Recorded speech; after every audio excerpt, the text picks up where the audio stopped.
Blue, yellow ಹಾಗೆ red.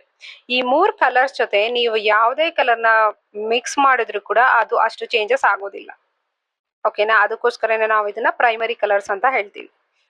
So next complementary colours ಅಂದ್ರೆ, complementary colours ಗೊತ್ತಿದೆಯಾ ಅಲ್ವಾ ನಿಮ್ಗೆ? ಈಗ ಈ ವೀಲ್ ಹಾಕಿದೀನಿ ನೋಡಿ, ಈ ವೀಲ್ ಅಲ್ಲಿ ನಿಮ್ಗೆ ಕಾಂಪ್ಲಿಮೆಂಟರಿ ಕಲರ್ಸ್ ಕಾಣಿಸ್ತಾ ಇರುತ್ತೆ. ಗ್ರೀನ್, ಆರೆಂಜ್ ಮತ್ತೆ ಪರ್ಪಲ್.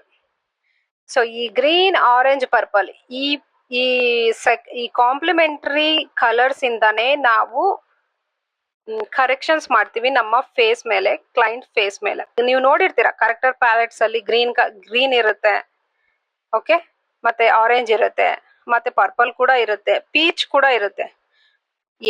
ಸೊ ಕಾಂಪ್ಲಿಮೆಂಟರಿ ಕಲರ್ಸ್ ಇಂದ ಮಾತ್ರನೇ ನಾವು ಈಗ ಫಾರ್ ಎಕ್ಸಾಂಪಲ್ ಈಗ ನನ್ಗೆ ಇಲ್ಲಿ ಲೈಟ್ ಆಗಿ ಡಾರ್ಕ್ ಸರ್ಕಲ್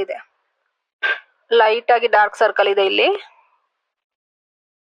ನಾನೇನ್ ಮಾಡ್ತೀನಿ, ತುಂಬಾ ಆರೆಂಜ್ ಹಾಕೋದಿಲ್ಲ, ಸ್ವಲ್ಪ ಪೀಚ್ ಮಿಕ್ಸ್ ಮಾಡ್ಕೊಳ್ತೀನಿ. ಆರೆಂಜ್ ಪೀಚ್ ಡೀಪ್ ಸ್ಕಿನ್ ಇರೋರ್ಗೆ ಇಲ್ಲಿ ತುಂಬಾ ಡಾರ್ಕ್ ಆಗಿ ಕಾಣಿಸ್ತಿರುತ್ತೆ, ಅಂತವ್ರಿಗೆ ಮಾತ್ರ ನಾವು ಆರೆಂಜ್ ಕಲರ್ನ ಹಾಕ್ಬೇಕು. ಸೊ ಲೈಟ್ ಆಗಿರೋರ್ಗೆ ಹಾಕ್ಬಾರ್ದು.